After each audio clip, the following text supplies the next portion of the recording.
Hello there, Libras. Welcome to your love, romance, and relationship tarot reading.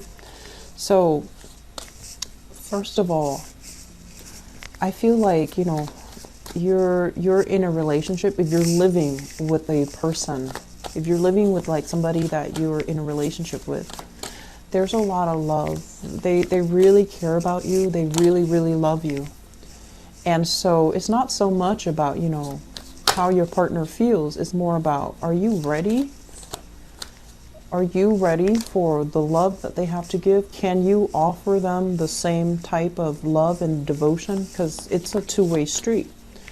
And if you're not, what are you willing to do about it? So I feel like that's pretty much, what this energy is coming out as. So in relationship, you have a lot of control here. So this is your card. This is representative of you. In the major arcana, it basically means that you have a tremendous deal of control.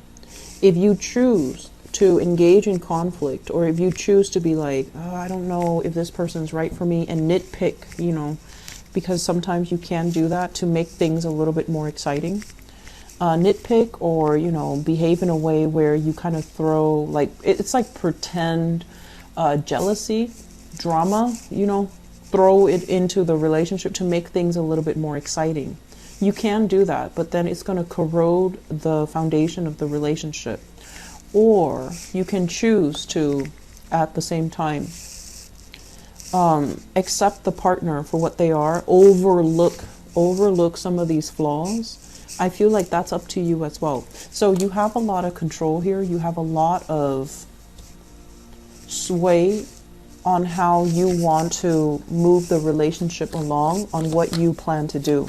I feel like for some of you, there is a major problem here in your current relationship where there are trust issues, there is power control struggles, like power struggles, control issues.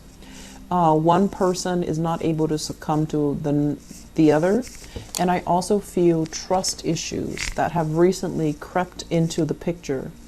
You're trying to give them the benefit of the doubt, but every time there is conversation, it creates all-out war. It creates hostility. It creates resentment.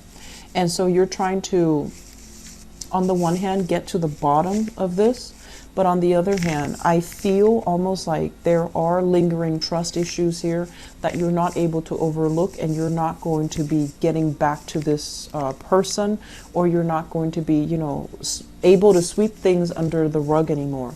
For some of you, you might be dealing here with a fire sign. Sagittarius, Aries, or Leo. Fire signs have been coming out a lot for your general reading. So I feel like it's trust issues, control issues as well. And I do feel trust issues here with the Seven of Swords, okay? So I apologize for that.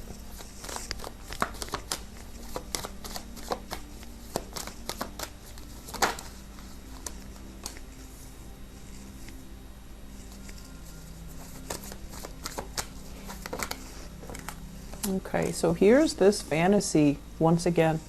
Seven of Cups. Let me talk about this. The Seven of Cups is kind of like that pipe dream, that ideal, being very idealistic, being heavily romantic, and looking at a situation and wanting what could be rather than looking at a situation for what it truly is. I feel like for some of you, you have somebody that really, really loves you. And we could have here a water sign. This is heavy water energy. 7 of Cups, 10 of Cups. This is somebody that wants the whole 9 yards with you. They want the romance, the passion, the chemistry, the family, the kids, the house. And they're very, very sure about what they want. And on the one hand, I feel like they can also be a little bit idealistic.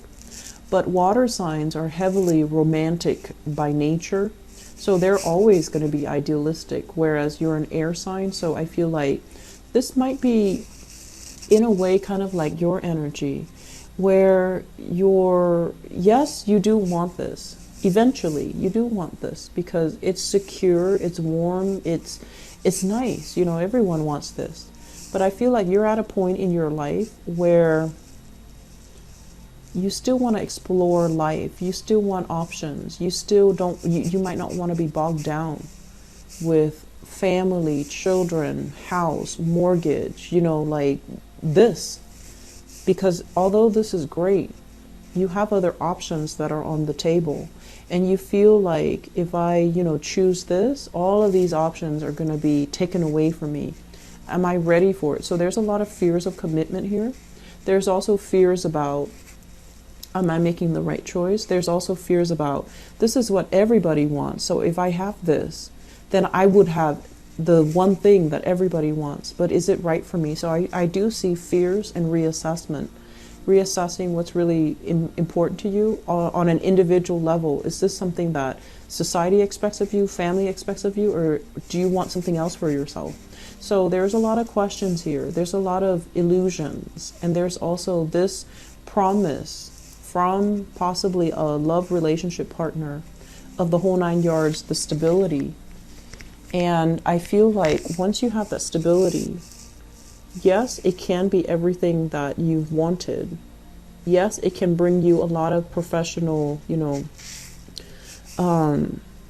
admiration or even professional stability, because, when the home life is stable, a lot of the times professionally, it's easier for us to grow because we have more, I guess, more things at stake. If there's mortgage, if there's family, if there's children, we're going to work really hard at our finances, right? At our professional life, developing our professional careers.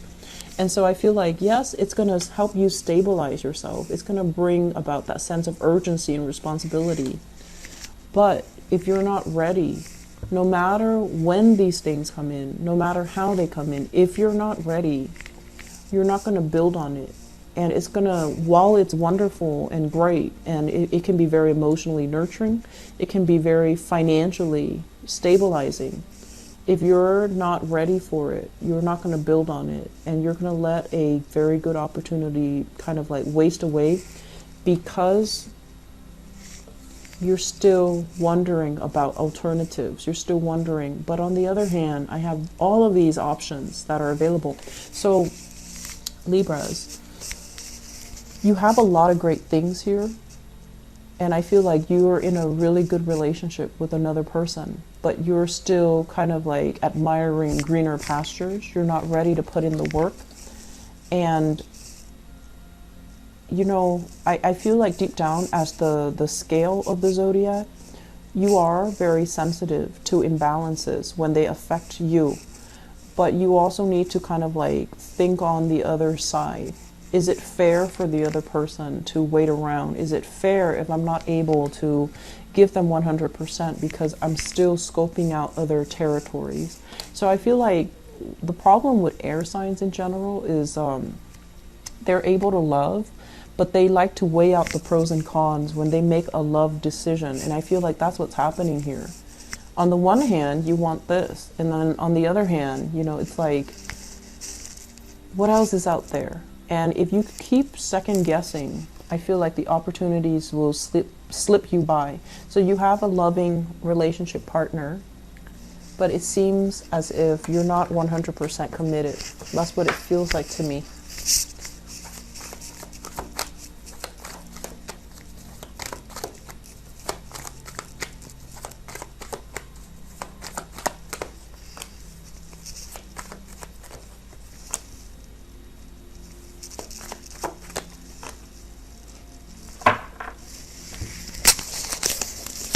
And so the third cluster here, we have the Princess of Swords. So this is, I feel, your energy.